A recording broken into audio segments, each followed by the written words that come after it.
I'm not feeling myself, can't make it alone. Water the pony and hitch up the car. Looks like I've lost the battle of old wounded heart.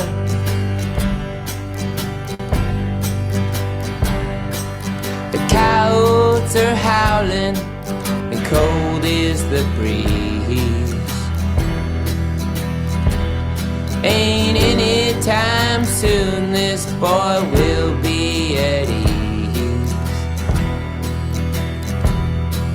I fought like a warrior, she tore me apart. Looks like I've lost the battle of old wounded. Look at, there we are. Here we are. Hello, everybody. Hey, look who we got here. we got a Kepi in his car. What's going on? You're in the Jeep. This is where I belong. I don't belong in quarantine. I should be on the road. I should be playing shows with B-Face right now. But we all do. Yeah. Hey. Yeah. It brings us together. Here we are, friends. Yeah. And we got Bill and William in the middle there. They're in their record store, Siren Records in McHenry. What's the record store name? Siren Records McHenry. Oh, you actually, McHenry is part of the title because it separates it from another Siren Records, I assume? It does. There's one in Philadelphia. Cool. Right. Cool. And I'm Jughead over on, I think you're right if you're looking at this from Facebook, and I'm in Japan, and we got Kepi in California. I'm in California. This is great. Yeah. So, Kepi, I'm glad you could. You said you caught up on the video, so you've caught up on the Bill and Jughead show. It's great. Yeah, my favorite. My new favorite series. They're already calling Cooper. Yeah. I don't know. Hey, Kepi, do you have access to actually seeing the side thing where the people are throwing out comments, or no? No, but it seems like in every other episode it takes like 45 minutes for the comments to appear. So you guys can ask me, and it's funny because I was going to tell my friends to text me, but I'm using my phone. Hi, how's it going? Yeah. This is the one that hides upstairs. Yes. Yeah. See, now that William has done all the work to establish the show, then the other one comes in and takes all the glory. Yeah, no. William actually has some questions written out too for you, Kepi. I think he did some studying today. Hi, Mom. Yeah. I love this. Okay, cool. And before we get all into the questions, seeing Mom and the other son, I want to say hi to Grim Deeds because Grim Deeds is so positive and he cracks me up. And every time he was describing a band, like, what do you think of this band? Oh, yeah, he's a family guy. He's a family guy. So, I got to admit, I don't have any kids, but I still love you guys. And I would love you like a family. You guys are my family. Yeah, I feel the same way. I don't have a family. I mean, I have a family, but not a rock and roll family. Not a father. So yeah, I do feel like everyone is a family to me. I really do. We are totally. We are. And that's why I think it's so weird. You know, I said the same thing about KJ when I met him in Japan. That it's so weird that I've never really talked much with you guys over the decades of knowing each other. I don't know what it is. I think I just tend to be more quiet in the bigger, when venues are going on. I think, yeah, exactly. Neither of us is probably like a schmoozer. I really like organic relationships and stuff, but we've only probably seen each other 3 times over 20 years. I could tell you, I think it was like we did this crazy spring break in some college town with the methadones, right? Yeah. And then maybe like a Stardom thing, and then we played at the Squirt Gun 20. So it's not like we have, and it's funny too because everyone's busy. I'll go like a year without talking to KJ or one of the copyrights, or it's like, oh dang, a year went by. Like, dude, it's crazy. So I know it's being in Japan. I feel like I'm living in a whole nother world. That's on the other side of the world. But really, even time wise, I feel like I should get back to Chicago and nothing has changed. But everything changes, so the time goes by so quickly now. Yeah, it's crazy, and I know it's cool that it's 10 in the morning in Japan, because I have some like online friends in like Australia, and I hope they're watching. I don't know who's watching. I don't know what questions you have, so you guys tell me. But I'm still. Well, Maria Surfing Bird is just asking, "Hey, Kepi, where's Wookie?" I see that's Wookie's at home because she would be like. She would be stealing all the spotlight, and I'm a jealous man. You can see Wookie every day, and also I did take a picture of Socks and Robbie right before I came here, because they snack on the porch. Wookie won't let Socks and Robbie in the house, and so it's very territorial. And the house is small, so if I get a 4,000 square foot record store, then Wookie, Socks, we're gonna put them in the basement, then go crazy, and I can't wait until But yeah, Wookie says hi to everybody. Hey, Kepi, what's this? I haven't been following enough, but I see you and a few other people posting pictures of you by trees. And what's up with that thing going on? This is a funny byproduct of our current situation. So, B-Face has really been doing a lot of art lately. I do a lot of art. Kevin Second's wife, Allison, is an amazing photographer, and we all love trees. And so we talked about doing this tree art show, and we were going to have it at Kevin's gallery, but everything shut down.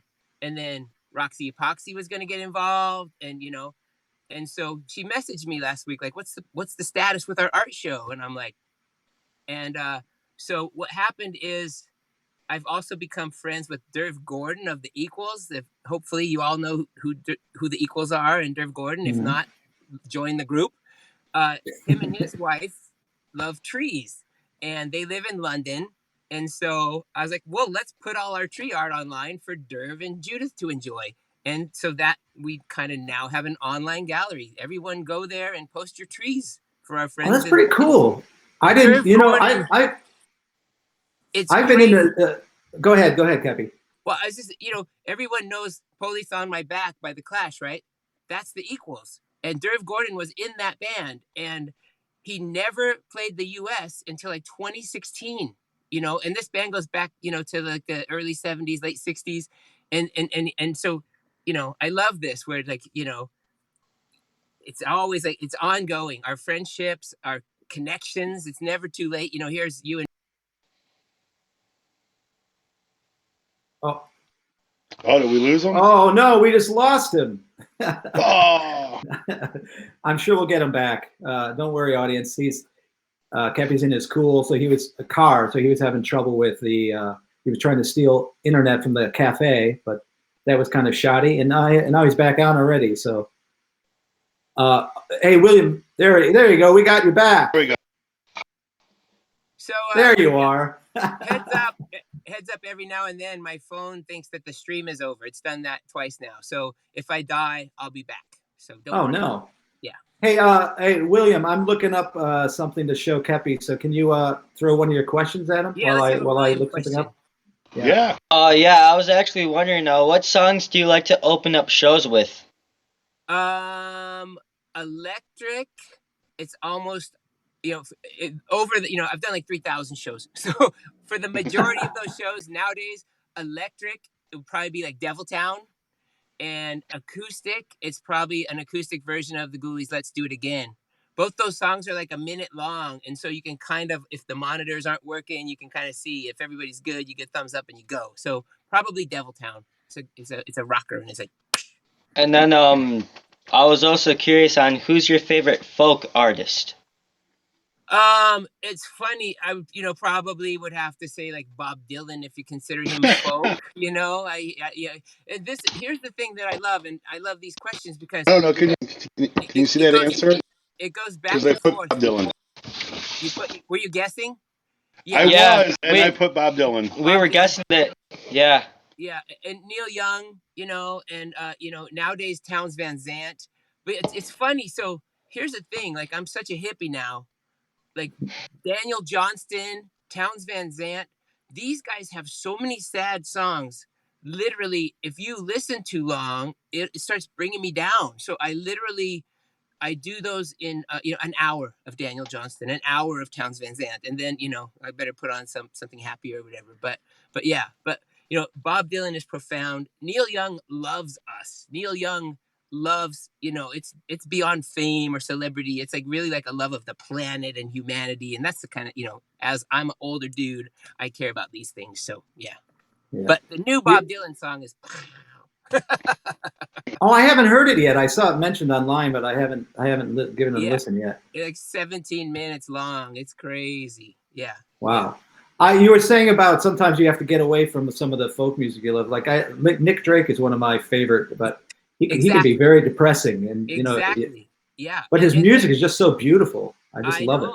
Yeah, and here's a funny thing too. And if you meet someone or like there's a funny thing too. Like I don't listen to Elliott Smith, and everybody loves Elliott Smith, but we played with Elliott Smith, and it hurts me to know that these people died. And Dee Ramone, like ugh, these people have, and they have. There's something in us that we don't know that we're loved, and it's like, geez, man, So I'm careful what I listen to, and I also give thanks, and I also learn from people screwing up. Like I don't want to do heroin, I don't want to do drugs, because Dee Ramone, Johnny Thunder, Steve Bader, all those guys showed me what not to do. So I beg people to learn, from each other's mistakes. Yeah, it's hard to talk about that, because I had a friend, Peter Flynn, who was one of my best friends for years, and I write a lot of plays about him. But he killed himself in New Orleans, and I was writing a book about him, but I just had to stop, because even when you're not trying, you end up like glorifying these things accidentally. Yes. So I've been dealing with that for years, and I still write it occasionally, but I just can't figure out how to do it without accidentally glorifying. Yeah, maybe make it a work of fiction, and then you can put the elements in there, and then I don't know, but it's hard. It's and it's funny. I grew up, God, I love Lou Reed, the Velvet Underground, Johnny Thunders, all these guys. Oh, the Velvet Underground, so cool, and then man, it's the saddest thing ever, when your heroes or nowadays friends die even accidentally. It slays you, and it's like, please no, like.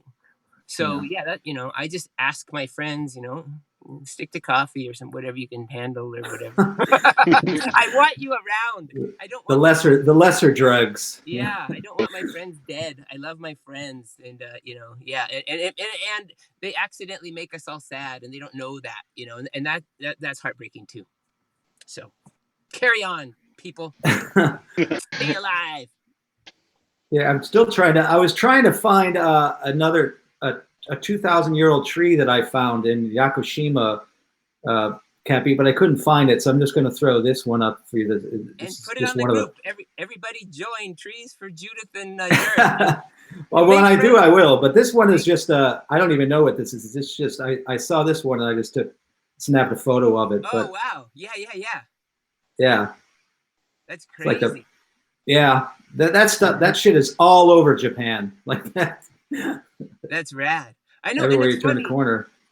It's cool. It's funny too. It's like you'll do something like, oh, let's make a tree group, and everyone will be like, ha ha ha, and the next thing we'll all be posting trees. You go down to like Fest in Gainesville, and all the trees have like moss hanging from them, and like I'm sure everybody visiting from Europe is like, whoa, look at these moss-covered trees, because I feel that way, and I live here, But yeah, everything is cool if you take the time, It's funny, like cats and plants or whatever, It's funny. I think you kind of, the more you hang out, it's cool, Yeah. So John, is there I think it's called kudzu. It's like a vine that grows all over the place. Is that still all over in Japan? I know it was all over our backyard in Atlanta. Yeah, I didn't know the proper name for it, but yeah, it's vines everywhere. I mean, part of the Shinto religion, which is part of Japan, is to sort of that the nature is very sacred. So sometimes you'll see buildings that are like built around old trees. Like they won't even like unroot the tree. They'll just build something around it. So, Yeah. so a lot of wild nature happens right in the center of big cities like Osaka and Tokyo. It's pretty amazing. Yeah. No, our like old backyard, almost every pine tree had that vine wrapped all around it. It was just like just a like weed that would never die on the side of your house, no matter what you did. This vine just took over everything in the backyard. Hey, Kepi, somebody named Mark Zapia has a question. Any future plans on another tour with Dog Party? Yeah, it's funny. Like one of the reasons I haven't been touring so much, your Dog Party went to college, which is great because college is the best. Like the only thing better than rock and roll is education. So I endorse that. But so yeah, they went off for like 4 years, and I went to the woods for 4 years. But I love them, and I'll play with them anytime. But they're also, they're very independent, and they're very incredible on their own, and you just work, Dog Party, the copyrights, the accelerators, Chixdiggit, like you just give thanks for your rock and roll friends, and you play with them whenever you can. And man, people don't realize that Dog Party and I toured longer, I think, than the last Ghoulies lineup with Roach and Scampy. Like we literally were together for like 5 years, and some of the best shows ever. But and on you go. But now, last year I had the copyrights. This year B-Face is gonna come back, hopefully. It's like it's a never ending. Everything is a work of art. It's like kudzu, man. We grow our vines and we, Yeah. But yeah, and you seem to be one of those. At least the impression I get is you're on the. Normally, and the situation is different now, but you're normally on the road as much as you can be. Is that true to say that? Yeah, I would say it's funny. It's funny how you talk about time flying. I was thinking today, like, oh, I always say like, yeah, for about the last 17 of the last 20 years, I've been on tour, and then I was like, wait, we started in '96 touring full time, so literally 21 of the last 24 years I pretty much have been on tour. I settled down here on the coast, and I just was seriously hip meditation, yoga, blah blah blah, and with the plan of like reissuing Groovy Ghoulie records, and it's like and we've got but thanks to Travis at Eccentric Pop, Stefan at Stardom, and Ann Lepore at the Machine Shop, they keep those Ghoulie reissues coming. It's never as fast as you hope. I thought they'd all be out by now. We're like, a third of the way done. but they're also magnificently beautiful. They're remastered. They look good. And it's like, I was just talking to, Travis and Stefan, like, if it takes 100 years, they're going to look great. And that's, this is our art. This is what you and I have done. This is our life. And luckily, I get to own the masters. Luckily, I get to be in charge of the art. Some people, the record label puts the cover on the record and puts it out like a book, and you don't even get to say what's on the cover of your own record. So that happened to the when my podcast for the Smoking Popes, which isn't out yet, but I was talking to Matt Caterer, and he said that one time they went on tour and their record came out with a cover that they didn't even sanction. That like it was done while they were away. Yeah. Yeah, and that happened to John Cougar Mellencamp too. Yeah, they actually changed his name to John Cougar without even asking him. Yeah, if you sign those contracts, that's one. Like what you and I don't have in like fame or money, we have artistic control, and it's the most important thing. Like I especially I don't know. It's just like And there's no, like, well, the Ramones didn't get to, I think Pleasant Dreams and Brain Drain weren't Johnny's cover ideas, but you're on Warner Brothers, and they literally like threaten you. They'll just be like, okay, fine, we just won't put the record out. Okay, fine. As they can threaten you, and your art is compromised. Luckily with the Ramones, the songs are the songs, but if you can represent them with the artwork and stuff that you like, even better. Even better. This Kepi, I have a thing. I don't know how to put it into a question, but maybe it is a question. But I deal with this myself, and it's not like poor you or me because we have great lives. But do you feel like you sacrifice some things like of a normal life by putting art first, or as I mean, that's pretty important. I mean, people to me are important too, but art is pretty high up there, and I find that I have to sacrifice some things in order to do that. Yeah, and I would say it's funny. It's not a sacrifice; it's a choice, and you know what I mean? Because it's I got you. This is some of the hippie things, and when there's a saying that you can have anything you want, but you can't have everything you want. Yeah. And so we choose art over money or it's funny. I don't have kids, and sometimes I'm like, well, I can still have a kid, and then I'm like, then I see my friends with kids, and I'm like, I don't think I can have a kid,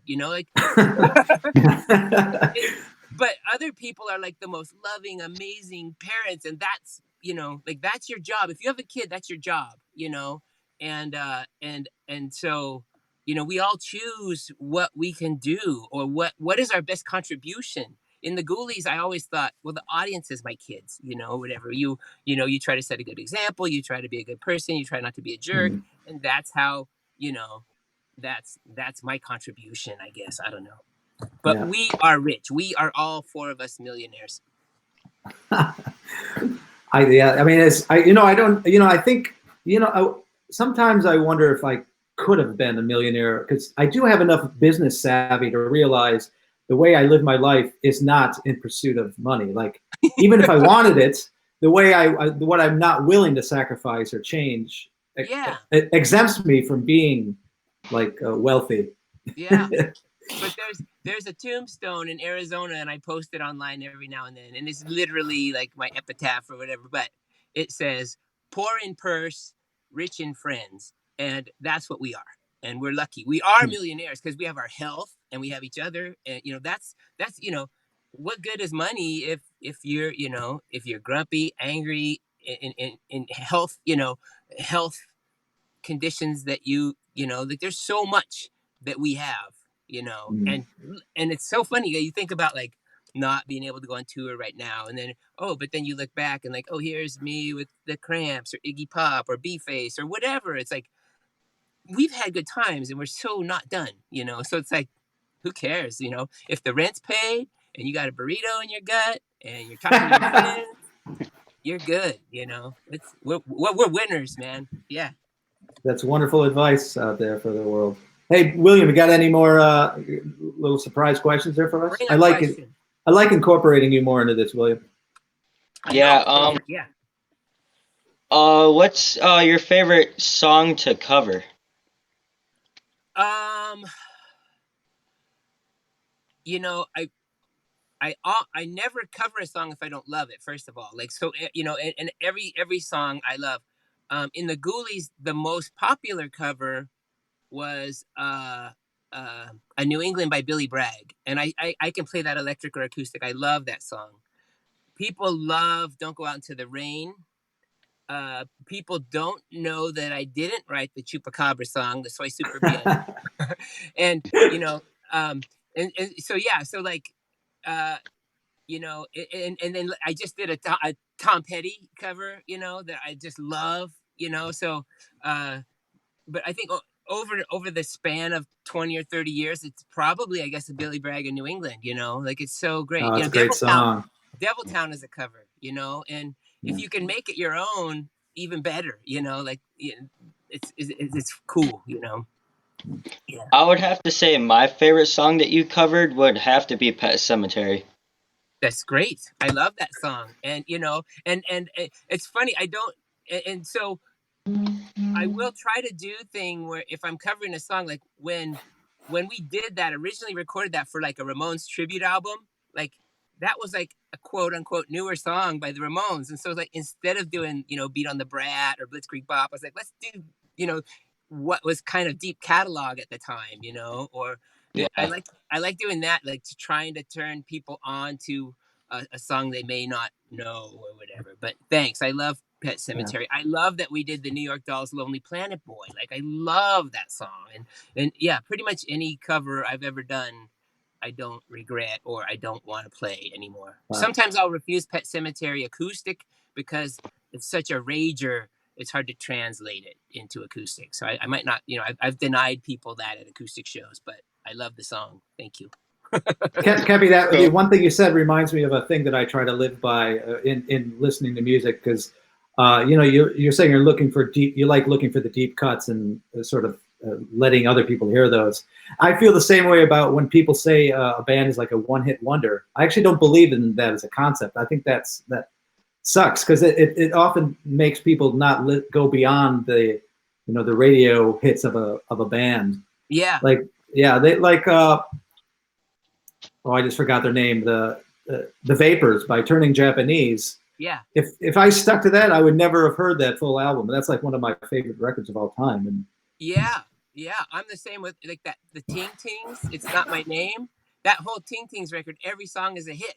And what was it? The Primitives, Crash. Oh my gosh, Oh, that's a great record too. Yeah, that album is amazing. Yeah. And somebody, Chris Sherry, posted a picture of Annabella today, but Bow Wow Wow, I Want Candy, but they had like 2 albums that were just chock full of hits, Yeah. So that's what we do, and that's what sometimes like streaming, if you stream the Ramones or NoFX, it might tell you a bunch of bands that sound like the Ramones or NoFX, but by going into a record store or talking exactly or talking to your literally, Bill, like I discovered Bob Marley by walking into my record store, and Trenchtown Rock was playing, and it was boom, and I walked into Tower Records and they were playing Jim Carroll, Catholic Boy, and it's like, oh my God, talk about a perfect record, People Who that's Died. so I mean that's always been kind of the double-edged sword. When we're open and somebody comes in and they know what they want and you don't have it, you want to turn them on to something else and they're not interested. Yeah. They're essentially like you're like Amazon shopper, like, well, you know what you want, I don't have it, and you see them out the door and you're like, but there's 20 other bands that you'd probably enjoy that are very similar. Yeah. And it makes you as a retailer it's not about the money aspect. It's not how much money can I get off of a record. It's what can I do to help connect somebody to something new today? Yeah. So when we have our local music on display, I'd rather buy from a band than have the band leave it on consignment for one. Because once you buy it from the band, that's always a good feeling for them.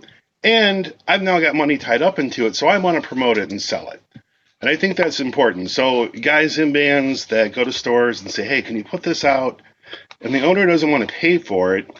I always think that's kind of like a shit thing. It's not telling the guy no, but you're pretty much telling the band no on there. And I'd rather the band come in and go, hey, we're so-and-so, here's our album. Okay, that's fine. How much are we talking? $5, $6, $7, $10, $12? You buy a couple, you throw them out there, but now it's your money, and now you're wanting to sell the album even more because you want to get your money back to buy more. But it doesn't sit in the corner. It's not hidden. And now when we're closed to the public, our website, now I need that Amazon shopper. And that's what sucks, is because I still want to be able to promote local and push other bands. Yeah. Now I'm competing with the bands. You guys have your band camps and various things. People are signing up. And I don't want to take away from that. But I do want to find a way to where we can still generate and keep the lights on and support at the same time. Yeah, totally. My whole life, the record store is always important. Like even through the early years of Weasel, I had a guy at a record store called Record City in Wheeling, and he would actually set out every week like 20 records for me, and I would go there and I'd buy them blindly, the ones that he would set out for me, and then I'd look around, and I'd often buy stuff just based on cover, like the artwork. Oh yeah. Like I discovered I just forgot my Australian band that I love. I just forgot their name. We'll get back to it. But I sort of miss that relationship with the record store. Oh yeah. I'll never forget. Like I walked into the store. I was living in like Southern California. I walked into the store. The Misfits Walk Among Us, right? And you flip it over, and you're like 20 Eyes. I Turned Into a Martian. Night of the Living. You're like, And then and that's a record, right? The cover of Walk Among Us, it grabs you, and you put it on, and you're just like, whoa, because like for me, Baby Kepi was all into like Kiss And then I discovered the Ramones, and then the Misfits was like Kiss meets the Ramones. You know, it was like, and it's you know, I don't know if Amazon could have told me that. You know, you have to discover. You have to buy crappy records too, or whatever, and just be like, oh, you know, learn your lesson. That, you know, the one song the radio's playing. You know, I remember buying records, and you know, the band had one rocking song, and then you know you bought it, and the whole rest of the record is like or whatever. You know, when you're a kid. You know, maybe I do that now to some people. You know, oh, here's that guy from the Groovy Ghoulies. Oh God, what is this? You know, but whatever. You know, we you know, record stores are so important, and everybody's different. Like consignment, you know, you do what's best for your store. I am so shy about walking into a store. Hey, you want to buy my record or whatever? But when I toured with Miss Chain, you know, Franz from Reduno, you know, he had a box of burger tapes, and he would go into the stores, and he liked the challenge of like seeing if he could move some units. You know, hey, I'm in this band, I'm visiting from Italy. You want to buy my tape? And you know, yeah, people would take them. You know, but it's also your personality. I think, you know, everyone thinks I'm like, hey, Kepi, but you know, it's only because like the camera's on, you know, like I'm not gonna like come into your house like, hey, you know, let's party, buy my record. But you just get, you know what I do? You know what I do is because I'm shy. You guys can do this. I take the Vic and Kepi CD and I put it in those little, you know, those little people put a library in their front yard, like a little box. It's like the community library. You know, I'll Yep. stick a CD in there. You know, maybe somebody will find it. You know, like it's more Easter egg. The Easter egg. Yeah, Wow. yeah, and that's funny. And you know, Bill, speaking of the store and supporting the stores, I have some stuff, and I will send it to you. And then you can put it in your store, or you can sell it online for $10, and the people can pay postage or whatever. But I have Kepi and the Copyrights split on Nice. Stardust. Yes. My new Tom Petty cover record. You talk about cover songs. I love doing cover songs. And I did this split with That's Josh awesome. from the Smoking Popes. And we each did 2 Iggy Pop songs. We met at a canceled show. You know, shows get canceled, things get bummed. We played a show together, and we started discussing how much we love Iggy Pop. And oh my God. And you know, and then you end up doing a split single with, you know, a friend / hero. Josh from the Smoking Popes is one of the greatest, most beautiful people, and you know, and we get all these people Ash on is an awesome dude. yeah. And one more record store story that I just remembered. I think that 7 Seconds actually got their first drummer because Kevin was in a record store in Reno, and the dude was wearing a Sex Pistols pin, and he was like, "We need to be in a band together." I was like, "Okay." You know, like, so well, that's That's the roots of 7 Seconds. You know, record stores are important. You know? Those are the Smoking Pope ones. Grab those. And here's my favorite Depeche Mode, Black Celebration. You guys were discussing Depeche Mode, and I want to plug the new AJJ album. It's so good. Good luck, everybody. And I want to tell you to listen to the Normalization Blues and Psychic Warfare. Kepi, who is that again? Who is that? AJJ, formerly Andrew Jackson Jihad. Like it is, you know. Oh, that's hysterical. Yeah. Yes. All these guys, you know, it's funny. Like I've been so lucky, you know, John. We've gone from like Lookout Records to Stardom Records, you know, Asian Man Records. There's so many great labels. You know, I'm hooked on Burger Records now. No Bunny, Shannon and the Clams, you know, Mean Jeans. Like there's so much music that we all just have to tell each other about, you know, get excited and share, you know. I don't know how you do it, Kepi. I can't listen to so much music. I'm really impressed with your passion to listen to as much music as you can.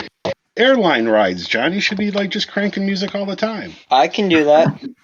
Everybody's different, you know. I have friends that literally nonstop streaming, you know, Burger Radio and this, and you know, and then there's hip hop and country and pop and 10 genres of punk, and you know, and now, you know, being friends with like the Slackers and Fletcher from the Copyrights. I'm trying to get into all this old like reggae and island music, and it's like, you know, all that's been going on for 70 years. You're never going to hear it all. You know, you'll hear the stuff that connects with you. you know. I know. I still feel like I'm searching for music way back in the way back machine. It's hard to. I tried. I think that's why I like doing these podcasts too, and relating to fans nowadays, because they almost force me to sort of listen to their music, and it's good. It's good actually to do that because I might not find it otherwise. So totally, yeah. So since you were talking about Josh, William, little show and tell for him. Yeah. So break out some of the Pope 7 inches. This is stuff that we used to trade in the parking lot at school. Getting a hold of these guys. Yeah. I know. I see.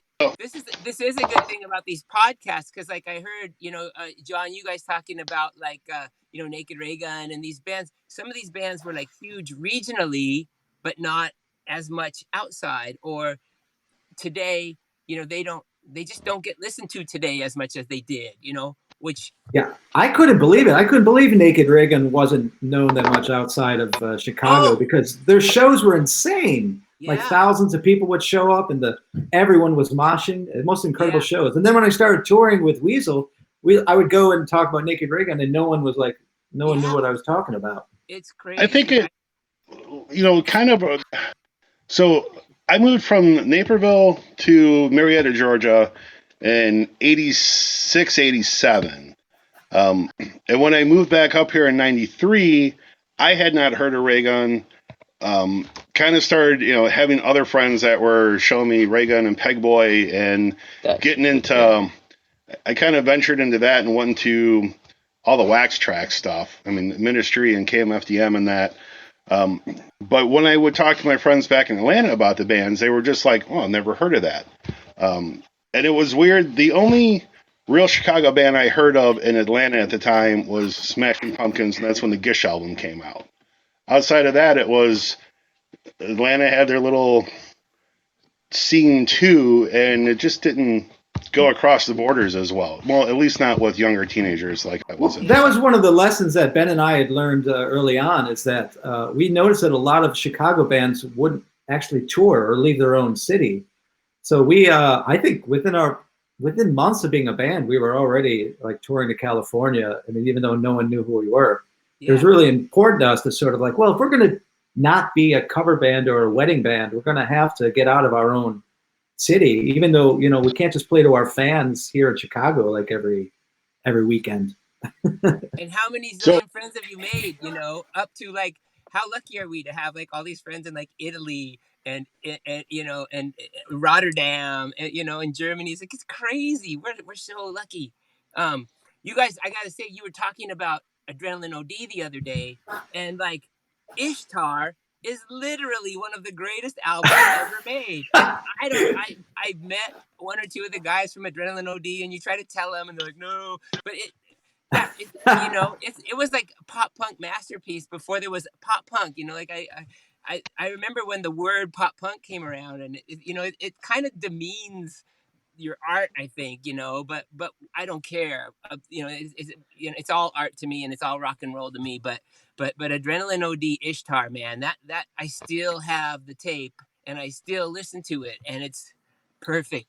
And I think that might have been produced by Tommy Ramone too. But what a great record, Yeah, I still to this day try to push them whenever I can. I almost bring them up in everything I do, AOD, because I just think they were just didn't get the respect they deserved. No, and it has it's poppy with like an incredible edge. Like it's so fast. They're just so and funny. Yeah, just love that band. Cleverness, doesn't win the game always, but we carry on. Yeah. Hey, William, you got another question in your little Rolex there? His little. This is great. Yeah. So, what was it like to play in a band with your wife? It was actually really cool, and we literally did it for like 15 years, and I don't even know if we ever had a fight. But here's a funny thing, and we were the luckiest people in the world because we got to be together every night, and most people have to leave their significant other when they go on tour, or bring them along as a merch person and have the rest of the band be begrudged or whatever. So we were the luckiest people, and we were also really aware to not, public displays of affection, because, you can't be like, you don't want to be holding hands or making out on tour because everybody else is missing their other significant person. So, but it was cool, and we were lucky. And I think, we had a lot of fun, and, literally 2 or 3 years in the van with B-Face, Jazz, 5 years in the van with Scampy. It's funny too, because we always had a lot of, females. I hate calling the word, girl band, women who rock, any of that. I hate any of that stuff. It's all rock and roll. But we were lucky, and we had great energy, and I give thanks for anybody that ever played in a band with me. Yeah. That something you said there, Kepi, reminds me of my love for Chrissie Hynde, where I never even saw her as like a female guitarist. I just thought she was like one of the most amazing front musicians I'd ever seen. Yes. So when like in the pop punk scene, when it was really difficult to be a woman in the scene in general, but even to be in a band, I couldn't understand it. I couldn't understand it because some of my heroes were like female rockers. Yeah, no, I know. Chrissie Hynde, game changer. The Avengers, game changer. But if you want to do it, you'll keep doing it. She's still Pretenders are still going. Avengers are still going. Joan Jett, nobody tours more than Joan Jett. She is the most touring person on the planet, hands down. They're doing live from their house. All 4 of the Blackhearts are doing a live cast for us. Probably Joan Jett can't sit still. I mean, literally, the only person that's played more shows than her, I think, is B.B. King. 9,000 shows or something like that. So, the legends will. If you stick to it, unless you die, which don't die, please. You'll surface. The Addicts right now are doing better than ever. I love the Addicts, and I'm so happy and proud for them. Like, they're touring, they're putting on the best shows of their life. They've been around for a while, and they're still going strong. Just never quit, never lose your spunk. Iggy. I'll try to do this short, but there's a story that Massimo Mangi's that he experienced. I always want him to write about it, but he doesn't seem to want to. But one time he went off to India to work at the hospitals there to help out for free, because he just wanted to donate his time. And he just went on this whirlwind. That's a whole nother story in itself. But he ended up getting dysentery and like passed out on the side of the road. And he woke up in this big temple, like an Indian temple. And the monks there were taking care of him there. And he's like, this is weird, surreal experience. But one day he was at the top of the balcony looking out over the city, and there's this woman standing by him alone, and it was Chrissie Hynde, who he's a huge fan of Chrissie Hynde. Yes. And he like goes up to her and he says, I don't know what you're doing or what I'm doing here, but you're like one of my biggest idols. And she was like, that's kind of what I needed. I'm here because I'm about to be put into the Hall of Fame, and I don't feel deserving of it. I feel like lost. Yeah. And Massimo just went off on how he thought she affected like the punk scene and music in general. Yeah. And it's funny and it's cool too, because and the thing is, like, we forget, we're so busy, we got these bands that we listen to all the time. But I do love, I see like recently, like, you see like the Green Day playlist on Oakland Coffee. That's how people find music, right? There's the Pretenders, and then somebody else will be like, the Pretenders, they get all this love, and they deserve all this love, and their music is timeless rock and roll. I don't know how, I don't know how you, I don't know, like, maybe she should do like a club tours. You get in the habit of like going on these big packages and you're opening for Styx and Journey or something like that, but but you get comfortable with what you got to change it up, and so how rad if the Pretenders did like 5 clubs of 500 people and just did a club tour or something. People would go cuckoo, I bet. But you don't think people remember all that stuff. I don't know. I have a question. Does any of our listeners or tuners? Yeah, let me go to the side. Bill, chat with Kepi. I'll go to the side here. Our guest isn't showing up. He was a little hesitant, but I'm trying to push him to join us. So, go ahead. You can. Well, so have you ever gone out and tried something live on stage and you're just like, that didn't really translate the way I was hoping for? Absolutely. But you And have to. Yeah. it's just because I was talking to Cody one day and I had asked about a couple of songs and he was just like, it just didn't really translate that well. Yeah. So I was just kind of wondering if you've run into, wow, that was a bad idea. On occasion, you got to try it. And here's a funny story. The crowd. Oh, who is this? Hi, guys. We got someone said, KJ. Hey, buddy, how are you? I'm good. How are you? I'm good. I was actually on this thing, and I'm kind of like, oh, I was there for 20 minutes and nothing was happening. So, but I don't know. Anyway, hi. Hi. We're Hey, talking Jughead. Hi, about William. Hi. Is it Billy? Bill. Bill. How's it going, Bill? Yeah. KJ from Chixdiggit, everybody. Hi, everybody. Yeah, I did. I actually wanted to surprise you, Kepi, so I didn't tell you that he was going to join us. Yeah, no, that's great. And I thought it was going to be Jay from the Prozacs. We'll have him on again. I'm sorry. Actually, I haven't Jay pop up tonight. No, we only bring him on for trivia. Okay, we can do Well, let's do Chixdiggit trivia. Okay, I'm gonna do Chixdiggit trivia with KJ. KJ, what are my two favorite songs to play live in Chixdiggit? I don't know. Oh, I don't know. Swedish Rat? No. I don't know. It's Melissa Louise and Jerry Cheevers. Okay. But here, I didn't. Yeah.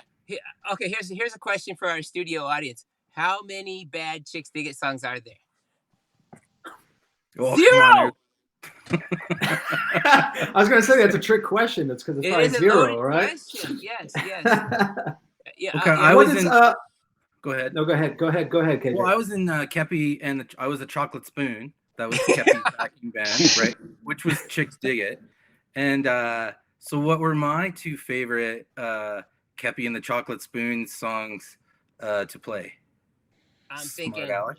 Highwayman and and Fortune Teller? Close. Highwayman and what?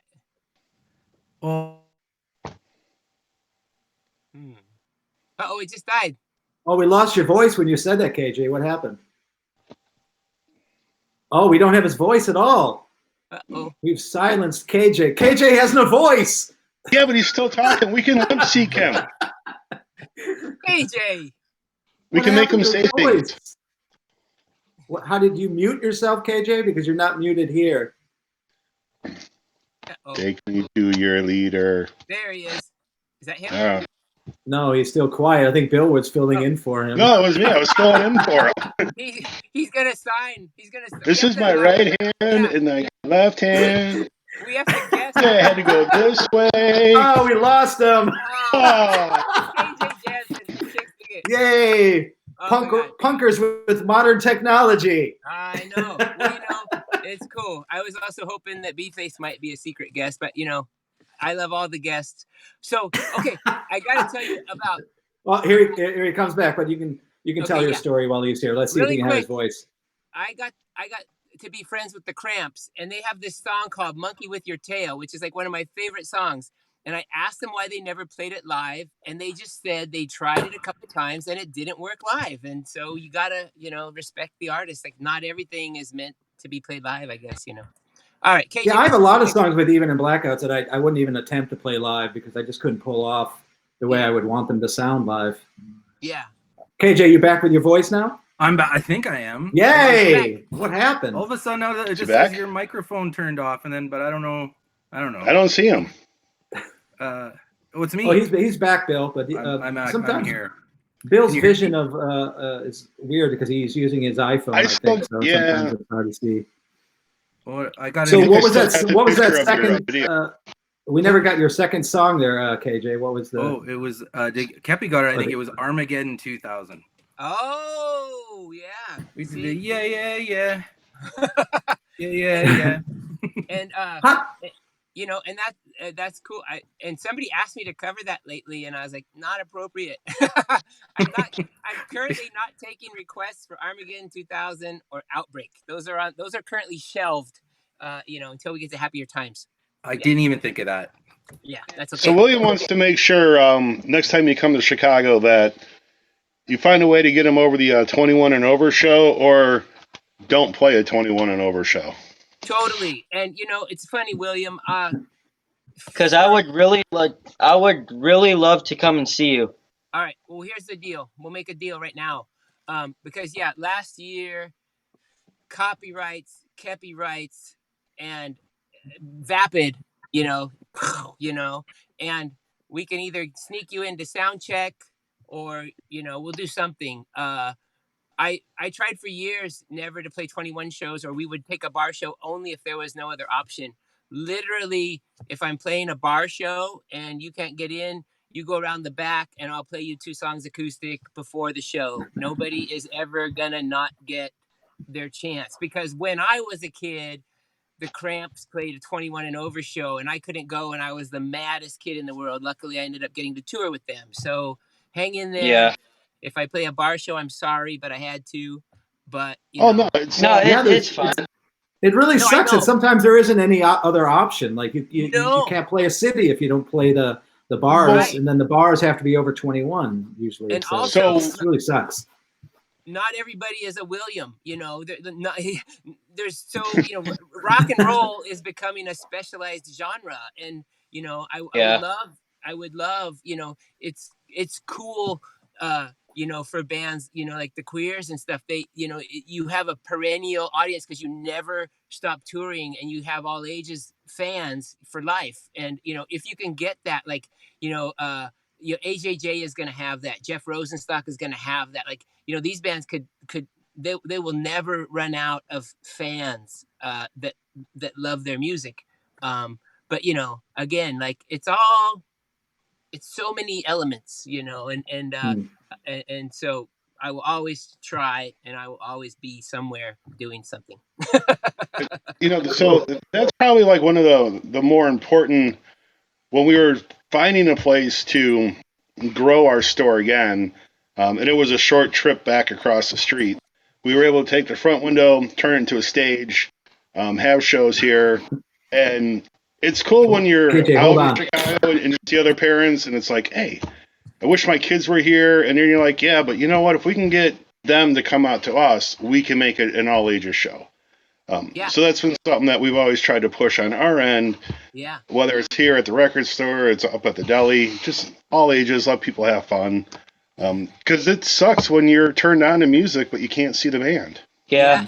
And stay in touch, because like literally, we'll play record stores. I know we're getting close to running out of time, but literally I had a show get canceled in like Casper, Wyoming, and we went down south, and I was, just jogging in Wyoming, and I ran into this record store called Ernie November's, and they were having shows, and I'm like, do you have shows? Yeah. And the next tour I came back, and Kevin Seconds and I played in Ernie November's, in wherever that is, Wyoming, and we did a show, and we'll do that if you catch us between days. And I'm not telling every record store everywhere we can do it, but it often happens, and we love to do it, and if we can do it, we'll do it, and thank you for having the stage. Yeah. Hey, KJ, now that we got you back, hey Bill, I got a question for KJ here. So KJ, now that you're back, what is your favorite memory of Kepi, of your days with Kepi? Well, you know what, honestly, like sometimes we would like swap out members from our van into the Ghoulie van and whatever, and Kepi would like write songs like while he was driving, like first chord, the whole 9 yards, like just off the top of his head. And like the Highwayman, I think, is a good example. I am convinced that he probably wrote that like while he was driving in about probably 32 seconds, and it's like that's how his mind is incredible. So I would say that just watching his mind work, I think is yeah. And we can't have a favorite memory because the Groovy Ghoulies and Chixdiggit and the Muffs did a whole U.S. tour together, and every single day was a lifetime of memories. Plus, I have now done 7 years with Chixdiggit, so we have, we could write 7 books on stupid fun, and all the great falafel shops of Europe. We should do a compendium of falafel shops in Europe. That'd be great. I think we're running out of time, but yeah, we are. We're coming down to the last minutes here. We could run 5 more minutes.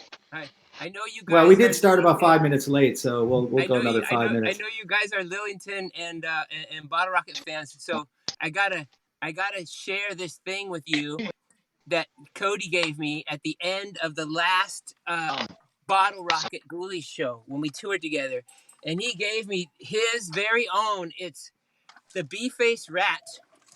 I Am So Great Rockenspiel. Nice. Cody Lillington approved. And yeah, I'd like to play a song for you guys on it, if I may.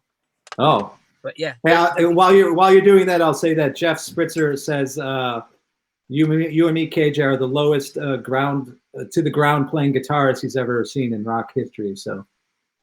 So many stories. Right.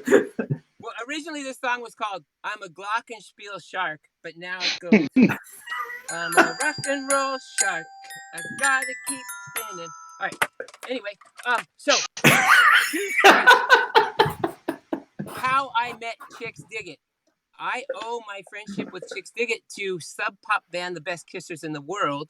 We went to see The Best Kissers in the World, and there was a band playing, and the whole audience was standing there, and you couldn't see the band. And we walked into Old Ironsides, and Chixdiggit was the lowest holding guitar players of all time, but they were playing the first album, and we instantly fell in love, and we've been best friends for 26 years or something.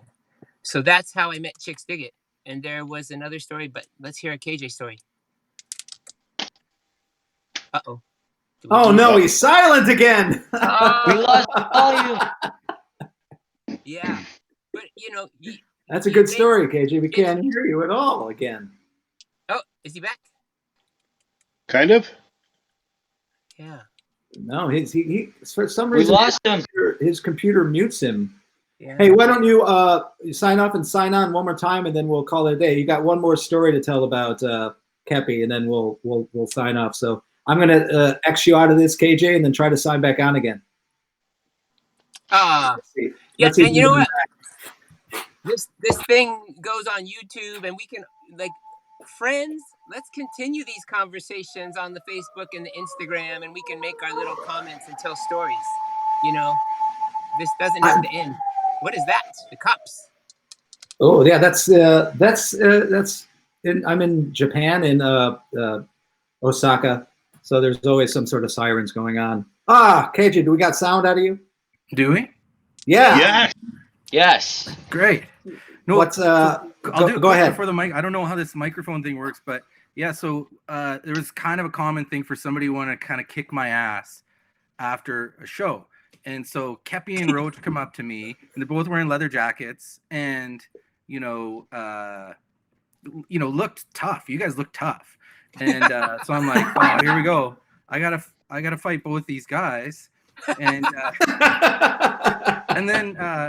then out of this, pretty tough looking guy comes this really sweet voice saying, "Hey, we really enjoyed your show, and want to be friends." And then, But it's funny, last night or the night before, I downloaded a bunch of pictures because I've been having computer problems, and I found a picture of the Best Kissers playing, and I can see you two guys on the side, you and Roach on the side of the stage. Wow. The first night we met. So I have photographic evidence of how tough you guys looked. That's right. And that's funny because that's exactly how I met the Teen Idols. When we were on our first U.S. tour with the Queers, and we played in Atlanta, and the Teen Idols all came out, and they looked like a gang from a movie, the leather jackets, and they go, "Hey, we're the Teen Idols." Like, okay, man, how's it going? Yeah, well, Kepi, they kind of were a gang also. Yeah, we were supposed to tour with them. My gang just hangs out at the donut shop, Well, it was actually the tour that I met my wife on, Kathy from the Riff Randalls. It was supposed to be the Riff Randalls, Chixdiggit, and the Teen Idols, but they had gotten in some kind of trouble and they weren't allowed into Canada. Yeah, whatever yeah. reason. So that's Phil's not allowed. Yeah. So that was a bummer, but you know, I don't know, like it worked out because I, you know, ended up meeting the girl of my dreams, and then here we are. Everyone say hi to Kathy and Hannah Yeah. and Adam. It was funny. Everybody in the house is on some kind of video chat, so that's probably part of the problem. Because you know we're like the internet, yeah. Yeah, so it's probably, you know, so. Are you Anyway, in my I room, will DJ? Hmm? Are you in my room? No, but it is still called Kepi's room. So you haven't been here in a while, but the kids are like, "Oh, I'm in Kepi's room right now." Oh, we lost Kepi now. We lost Kepi. Oh, we lost him. No. Well, he did pretty well with his iPhone. Yeah, he did really good at being in the car. Yeah, yeah. It's really cool that I'm glad you joined us, KJ. I think people really enjoyed that. And here comes Kepi back again. And I thought it was really cool to be able to get someone from Canada, someone from Japan, someone from California, and someone from Illinois on here at the same time. So This is the beauty. Thank you guys, man, for everything. It's so good to meet you, Bill and William and Jughead. Thanks for hooking this up. Thank you. You too. Yeah. You too, Bill and William. Nice to meet you guys. Right. Yeah, it's great. So here we go. We're going to sign off. William, end us. What's your quote today? Say something. First thing on top of your head. I enjoyed talking to all of you guys. That's your quote for the day? Wow. This is actually a musical lesson for William, so I really do appreciate, Bill, that you're letting your son participate with us. It's pretty cool. Yeah, thanks. Yeah. Thanks, William. It's cool. And thanks for this the question. I just wanted to try something new. Thanks. That's always try something new. Yeah. Yep. All right, guys. I'm going to sign this off. All right. Thank you, Bill. Thank you, KJ. Thanks, guys. Thank you, Kepi. Thanks. All right. Signing off. Bye-bye, everybody. Stay safe. Bye.